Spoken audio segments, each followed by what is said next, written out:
Quinta-feira da quinta semana do Tempo Comum, ano C. Eu sou o Padre Pedro Paulo e estamos iniciando agora mais um programa, A Bíblia no Mundo de Hoje.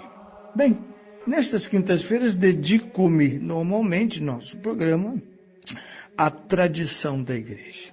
Tenho um pouco de medo desses pregadores atuais na Igreja Católica, freis ou não freis, que estão sempre com a palavra Bíblia na boca. Porque a Bíblia, nada contra em si, mas como eles confundem, sem querer fazê-lo, a palavra Bíblia com palavra de Deus. Como se somente a Bíblia, como diz o cânticozinho, fosse a palavra de Deus.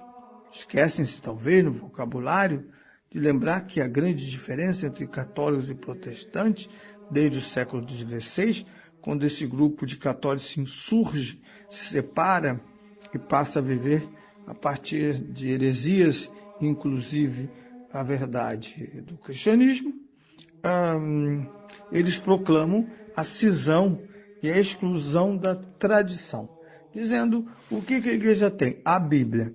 Nós somos povo da Bíblia, somos povo do livro. Os católicos olharam admirados, porque isso nunca foi, nem será nossa característica. Quando vamos ao documento do Concílio Vaticano II, Dei Verbum, sobre a palavra de Deus, ele declara claramente que a palavra de Deus na igreja se expressa de modo conjunto e equivalente entre a tradição e a escritura.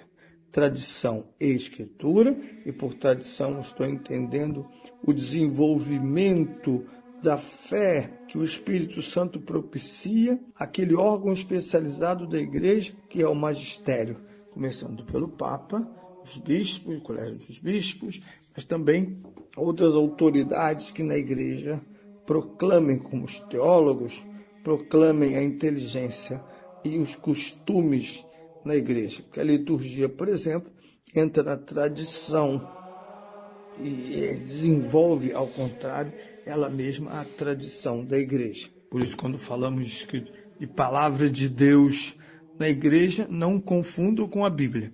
A Bíblia é fixação, enquanto a tradição é móvel, desenvolve-se, está sempre em movimento, um pouco como a nossa própria identidade.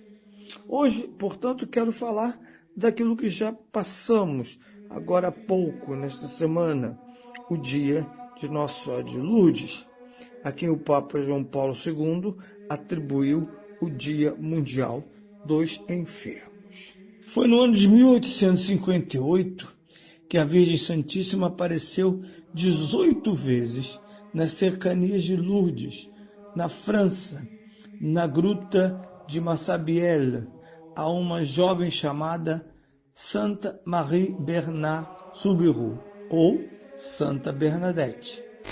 Esta santa deixou por escrito um testemunho que entrou para o ofício das leituras no dia 11 de fevereiro. Ela conta nesse texto como foi que ocorreu algo tão extraordinário como foi a aparição da Virgem. Aqui eu quero acentuar, antes de ouvi-la, para esse dado, a aparição da Virgem. Aparição significa, inclusive, teofania, epifania, ou teofania, manifestação. Sim, a Virgem não fala paralelamente a Cristo, e não há uma religião da Virgem, mas a Virgem ecoa na voz do Cristo, a grande voz do Cristo.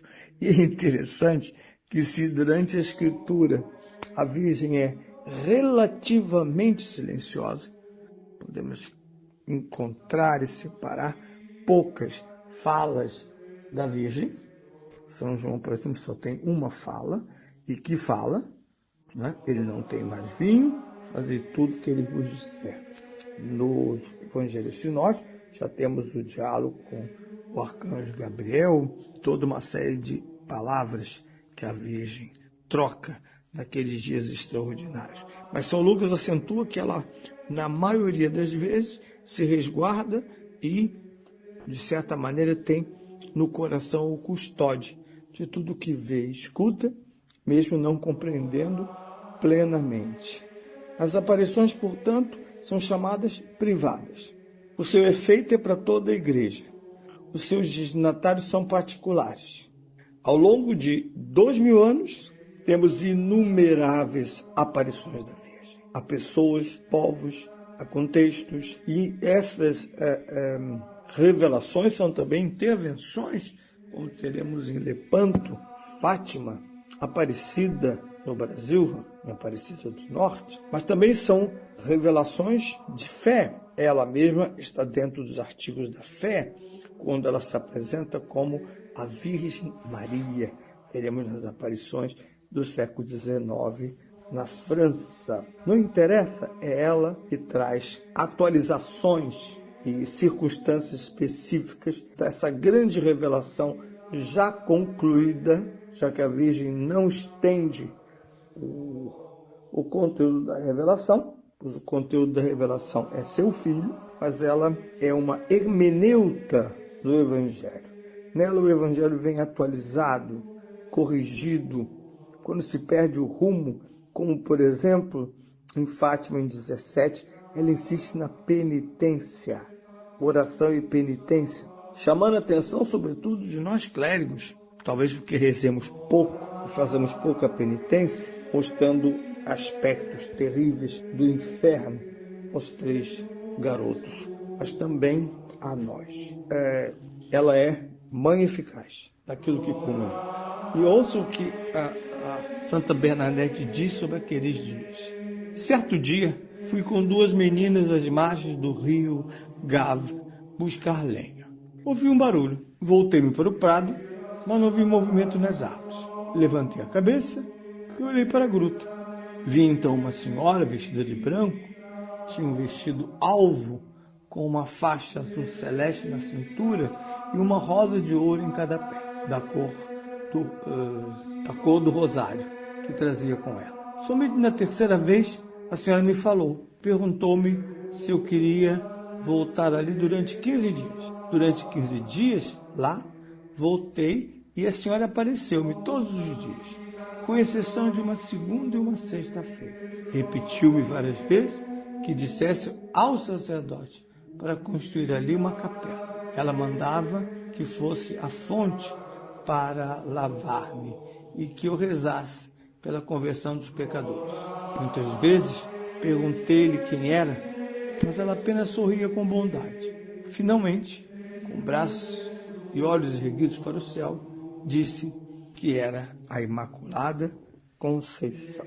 Eram aqueles anos do século XIX em que a igreja iria proclamar o dogma da Imaculada Conceição e depois da Assunção, aquele grande ciclo de aprofundamento do conhecimento misterioso que traz a Virgem, por não ter sido somente instrumento do nascimento de Jesus. O credo não diz nasceu na Virgem Maria, mas ex natus, nasceu dela e constituído por ela exclusivamente, já que São José é externo ao mistério da encarnação. Pois bem, recordar os doentes, porque na época São João Paulo, que depois do fatal tiro ou tiros que levou na praça, sendo um homem muito forte, atlético, e a graça de Deus que o guardou, não faleceu, mas passará anos após anos com as consequências daquele tiro certeiro, ou aqueles tiros certeiros do seu algoz. Ele então, doente, sabe muito bem a frequência de um hospital, de um quarto de hospital, as dificuldades, os remédios e o sofrimento. Então ele conclama a humanidade, sobretudo a partir da igreja, que torne o santuário de luz, aquela famosa capela onde o homem se lava e se cura, como uma ação tão típica da igreja. Por isso, com a Virgem Maria, pedimos a Deus saúde de alma e corpo.